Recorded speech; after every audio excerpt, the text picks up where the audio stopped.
नमस्कार. उमेद आयएसच्या ऑनलाईन प्लॅटफॉर्मवर मी प्रफुल्ल कुमार तुम्हा सर्वांचं मनापासून स्वागत करतो. ज्या गोंधळाच्या परिस्थितीमध्ये आपण सर्वजण होतो, ती गोंधळाची परिस्थिती सातत्यानं 2-3 दिवसापासून आपण सर्वजण अनुभवत होतो.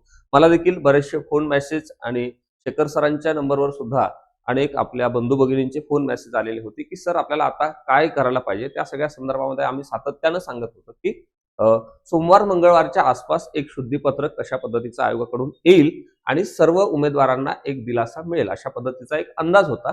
आणि त्या अंदाजाला धरूनच महाराष्ट्र लोकसेवा आयोगाने आज शुद्धीपत्रक काढलेलं आहे. आणि या शुद्धीपत्रकामध्ये WCDच्या संदर्भातले जे काही प्रश्न असतील किंवा ग्रामीण विकास विभागाच्या संदर्भात आपले जे काही प्रश्न होते ते सगळे प्रश्न या ठिकाणी निकाली लावलेले आहेत. त्यामध्ये काय काय सांगितलेलं आहे तो एक संपूर्ण घटनाक्रम इथे आपण समजून घेऊ, ही गोष्ट लक्षात घ्या. आता सोबतच ह्या टप्प्यासोबतच फॉर्म भरण्याची डेट सुद्धा 29 तारखेपर्यंत वाढलेली आहे. म्हणजे अजूनही ज्यांनी फॉर्म भरलेला नाही अशा मंडळींनी थोडासा विचार करा, कारण आपण 2025 पर्यंत नॉन गॅजेटेड कॅटेगरीमध्ये लोकांची सेवा करत होतो, महाराष्ट्र प्रशासनामध्ये काम करत होतो. आता आपल्याला महाराष्ट्र सरकारनं, महाराष्ट्र लोकसेवा आयोगानं 2026 मध्ये गॅजेटेड होण्याची संधी दिली. त्या संधीचं सोनं करूया आणि त्या सगळ्या टप्प्यावर तुमच्या त्या सगळ्या अभ्यासाच्या आणि अगदी मुलाखतीच्या टप्प्यापर्यंत मी प्रत्येक टप्प्यावर तुमच्या सोबत आहे, ही एक गोष्ट सुद्धा ध्यानात असू द्या. आता आजची जी अपडेट आहे ती अपडेट अशी आहे बघा, इथे दिनांक 16 डिसेंबर 2025 ज्यावेळेस ही अपडेट आयोगाने पब्लिश केली त्यावेळेस मी लेक्चरमध्ये असल्यामुळे मला लगेच या अपडेटच्या संदर्भामध्ये तुम्हाला बोलता आलं नाही. मात्र मी तुम्हाला त्या ग्रुपवर सगळ्यांना, आपला जो टेलिग्रामचा ग्रुप आहे त्याची लिंक सुद्धा या युट्यूब चॅनलच्या आपल्या डिस्क्रिप्शन बॉक्समध्ये दिलेली आहे. जे मंडळी त्या ठिकाणी जॉईन नसतील त्यांनी फ्री कंटेंटसाठी तिथे जॉईन व्हा आणि बरेचसे आपले बॅचचे सुद्धा अपडेट तिथे मिळत राहतील. तो एक स्पेशल डेडिकेटेड अशा पद्धतीचा आपला ग्रुप आहे डिपार्टमेंटल CDPOच्या संदर्भामध्ये. आता इथे जे आज प्रसिद्धी पत्रक काढलेलं आहे, मुळात आपली जी जाहिरात आहे ही जाहिरात आलेली आहे 21 नोव्हेंबर 2025 ला. आणि ह्या जाहिरातीला अनुसरून या महिला व बाल विकास विभागाच्या संदर्भामध्ये जी काही त्याला आपण काय म्हणतो प्रशिक्षण परीक्षेच्या संदर्भामध्ये, म्हणजे सेवा प्रवेशोत्तर प्रशिक्षण परीक्षेच्या संदर्भामध्ये जे आपलं कन्फ्युजन होतं ते सुद्धा या ठिकाणी दूर केलेलं आहे. आणि ही जी परीक्षा आहे या सगळ्या संदर्भामध्ये आपल्याला ज्या काही डॉक्युमेंटची पूर्तता करावी लागणार आहे ती डॉक्युमेंटची पूर्तता आपल्याला मुलाखतीच्या टप्प्यापर्यंत सूट महाराष्ट्र लोकसेवा आयोगाने दिलेली आहे, ही गोष्ट लक्षात घ्या. आता ही जी PDF आहे ही सुद्धा PDF तुम्ही तुमच्या आपल्या सगळ्या चॅनलवर टाकलेली आहे, त्यामुळे तुमच्यापर्यंत देखील ती पोहोचलेली आहे. ही व्यवस्थित त्या ठिकाणी वाचून घ्या. दुसरी महत्वाची अपडेट अशी आहे ती म्हणजे ग्रामीण विकास विभागाच्या संदर्भामध्ये आहे, ही गोष्ट लक्षात घ्या. आता इथे काही मंडळींनी फॉर्म भरलेला होता आणि त्यामध्ये 11 डिसेंबरला एक शुद्धीपत्रक आलं आणि त्यामध्ये 22 तारीख अशा पद्धतीची डेट सुद्धा एक्सटेंड झाली. आणि सोबतच सांगितलेलं होतं की ज्यांनी या अगोदर फॉर्म भरलेला होता त्यामध्ये आता आपल्याला जो काही तुम्ही महाराष्ट्र शासनाचे कर्मचारी आहेत का अशा संदर्भाने जो प्रश्न होता तो प्रश्न त्या ठिकाणी निकाली लावलेला होता. मात्र त्यानंतर सुद्धा आपली अडचण वाढलेली होती, म्हणून महाराष्ट्र लोकसेवा आयोगाने एक महत्वाचं वाक्य या ठिकाणी वापरलं. ग्रामीण विकास विभागाच्या अधीनस्थ जिल्हा परिषद कार्यालयातील ज्या कर्मचाऱ्यांनी दिनांक 11 डिसेंबर 2025 रोजीचं शुद्धीपत्रक प्रसिद्ध होण्यापूर्वी, म्हणजे 11 डिसेंबर अगोदर ज्यांनी फॉर्म भरलेला आहे अशा सगळ्या कर्मचाऱ्यांनी नव्याने अर्ज सादर करण्याची आवश्यकता नाही असं या ठिकाणी सांगितलेलं आहे. म्हणजे कालचा दिवस सोमवार आणि आज मंगळवार बरेचसे फोन मेसेज मला आलेले होते. त्यापैकी बऱ्याचशा मंडळींनी सुरुवातीचा अर्ज काय करायचा किंवा नंतर अर्ज कशा पद्धतीने केला गेला पाहिजे या सगळ्या संदर्भात आपले प्रश्न होते, विशेषतः डेव्हलपमेंट कॅडरच्या संदर्भामध्ये. आता हा प्रश्न सुद्धा आपला निकाली महाराष्ट्र लोकसेवा आयोगानं व्यवस्थितपणे लावून दिलेला आहे. आता कोणालाच काही कन्फ्युजन नसेल, ज्या ठिकाणी मी अंडरलाईन केलेला आहे, बॉक्स केलेला आहे, तो पॉईंट थोडासा व्यवस्थित वाचून घ्या. याची PDF सुद्धा आपल्या चॅनलवर दिलेली आहे, बरोबर आहे. त्यांचा सेवार्थ ID क्रमांक व आवश्यक कागदपत्रे मुलाखतीच्या टप्प्यावर तपासण्यात येतील असं त्या ठिकाणी सांगितलेलं आहे. आता तुम्ही जी काही त्या अर्जामध्ये भरलेली माहिती आहे त्या सगळ्या संदर्भानं असलेले किंवा इथे या पदाच्या संदर्भानं लागत असलेले सगळे कागदपत्र आणि फॉर्म तुमचे व्यवस्थित तुमच्याकडे रेडी असू द्या, कारण मुलाखतीच्या टप्प्यावर व्हेरिफिकेशन होत असतं, ही गोष्ट लक्षात घ्या. त्यानंतर पुढे तुम्हाला दिसते उपरोक्त व्यवस्थेच्या अनुषंगाने प्रस्तुत परीक्षेकरता अर्ज सादर करण्यास खालीलप्रमाणे मुदतवाढ देण्यात येत आहे. म्हणजे आता पुन्हा एकदा काय झालेली आहे की मुदतवाढ मिळालेली आहे. म्हणजे दोनदा आपल्याला मुदतवाढ मिळते आहे आणि त्याची लास्ट डेट आहे ती आहे 29 डिसेंबर 2025. म्हणजे अजूनही आतापर्यंत आजपर्यंत ज्यांनी विचार केला की फॉर्म भरू की नाही, बरोबर आहे, काही लोकांचं गॅजेटेडच्या संदर्भात कदाचित लवकर प्रमोशन असेल 4-6 महिन्यामध्ये, किंवा काही लोक आहे त्या ठिकाणी व्यवस्थित समाधानी असेल किंवा सेट झालेले असेल, अशा सगळ्या संदर्भात काही लोकांनी विचार केलेला असेल. मात्र मी तरी सांगेल की फॉर्म भरा, ठीक आहे, आणि या डेटच्या अगोदर आता फॉर्म भरा. पुढे काही डेट अजून एक्सटेंड होईल किंवा वाढेल हे सांगता येत नाही, म्हणून लवकरात लवकर आता व्यवस्थित फॉर्म भरण्याचा प्रयत्न त्या ठिकाणी करा.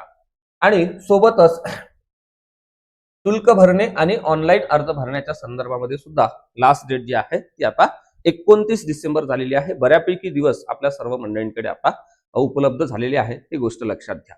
याची पीडीएफ मी तुम्हाला आपल्या चॅनलवर सर्वांसाठी टाकून दिलेली आहे, ती एकदा व्यवस्थित वाचून घ्या आणि बाकी सगळ्या अपडेटसाठी आपलं चॅनल सुद्धा जॉईन करा. जे टेलिग्राम चॅनल त्याची लिंक मी या ठिकाणी दिलेली आहे. आता इथे एक महत्वाचा पॉइंट दिलेला आहे. दिनांक 21 नोव्हेंबर 2025 रोजी प्रसिद्ध जाहिरातीमधील इतर अटी व शर्तीमध्ये कोणताही बदल झालेला नाही. हा जो मोजका बदल या ठिकाणी सांगितलेला, हा बदल जर सोडला तर बाकी जाहिरातीमध्ये सांगितलेल्या सर्व गोष्टी सर्वांना लागू असणार आहे, ही गोष्ट लक्षात घ्या. चला नेक्स्ट जाऊ. इथे ही जी आपली बॅच आहे, या जाहिरातीनंतर अनेक आपल्या महाराष्ट्रातल्या वेगवेगळ्या, ज्याला आपण काय म्हणतो की कॅडरमध्ये काम करणाऱ्या सगळ्या बंधू भगिनींच्या संदर्भामध्ये आपण जर पाहिलं तर अनेक लोकांचे फोन मेसेज होते. त्या सगळ्या आग्रहास्तव आपण ही बॅचची रचना केलेली आहे. या बॅचच्या बाबतीमध्ये मी तुम्हाला सांगतो थोडक्यातच. नंबर 1 लक्षात घ्या, या बॅचमध्ये आपण काय करणार आहोत. इथे तुम्हाला दिसत असेल की ही सगळी वैशिष्ट्ये जी तुम्हाला विशेष रूपाने मी इकडे सांगतो. नंबर 1, ह्या डिपार्टमेंटल सीडीपीओच्या संदर्भाने जी मंडळी आता तयारी करत आहे, म्हणजे 2025-26 साठी तयारी करतायत, ही परीक्षा साधारण 2026 मध्येच होणार आहे. अंदाजित कधी होईल तर 1-2.5-3 महिन्याचा तरी कमीत कमी एवढा कालावधी महाराष्ट्र लोकसेवा आयोग मर्यादित विभागीय परीक्षेच्या संदर्भाने तयारी करणाऱ्या मंडळींसाठी देत असतं. याचं कारण असं की तुम्हाला प्रशासनाची येणारी ज्याला आपण काय म्हणतो इमर्जन्सी कामं सुद्धा करावी लागतात, डेली रुटीनची कामं तातडीनं करावी लागतात, बरोबर आहे, आणि सोबतच आपलं कुटुंब सुद्धा व्यवस्थितपणे सांभाळायचं असतं. म्हणजे कौटुंबिक जबाबदारी, प्रशासकीय जबाबदारी, सामाजिक जबाबदारी, ह्या सगळ्या गोष्टी पार पाडतच आपल्याला ही परीक्षा सुद्धा पास करायची आहे. मात्र अभ्यासामध्ये आपल्याला खूप जास्त गॅप पडलेला आहे. जो सिलेबस दिलेला आहे तो त्यातल्या काही घटक आपण फॅमिलियर आहे, मात्र सगळ्याच गोष्टी त्या संदर्भाने प्रश्नाच्या रूपाने आपल्या पुढे आल्यास ते येतील का, हा सुद्धा खूप मोठा प्रश्न आहे. म्हणून त्या सगळ्या परीक्षेच्या तयारीसाठी आपण पेपर 1, पेपर 2 आणि मुलाखत अशी एकत्रित बॅच आपण त्या ठिकाणी घेऊन आलेलो आहोत.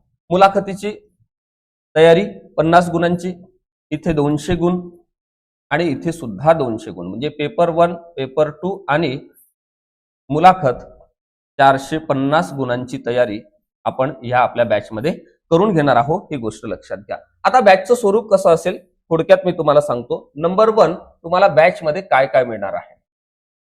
1 नंबरला तुम्हाला मिळणार आहे व्हिडिओ लेक्चर, आणि हा जो व्हिडिओ लेक्चर आहे तो तुम्हाला कितीही वेळा पाहता येणार आहे, ही गोष्ट लक्षात घ्या. 2nd नंबर, ह्या व्हिडिओच्या संदर्भाने जी कुठली पीडीएफ आहे, ज्याला आपण पीडीएफ नोट्स म्हणतो, ही पीडीएफ नोट्स तुम्हाला तुमच्या मोबाईलमध्ये ऍप्लिकेशनमध्ये अवेलेबल होईल. ती तुम्हाला प्रिंट करून घ्यायची आहे, त्याची व्यवस्थित रिव्हिजन करायची आहे. आता हा टॉपिक झाला की लगेच आपण त्या टॉपिकवर आधारित टेस्ट सुद्धा घेणार आहोत, ठीक आहे.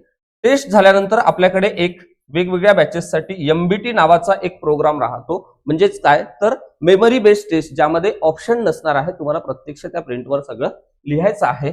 आणि 5व्या टप्प्यावर काही सेशन हे आपले लाईव्ह सुद्धा असणार आहे, ज्यामध्ये क्वेश्चन असतील किंवा डाऊट असेल तुमचे, बरोबर आहे, किंवा काही एक्स्ट्रा सेक्शन जे आहे, एक्स्ट्रा सेशन सुद्धा आपण लाईव्हच्या माध्यमातून घेणार आहोत. आणि सर्वात महत्वाची गोष्ट म्हणजे मुलाखतीचा टप्पा, याची सुद्धा आपण 1 to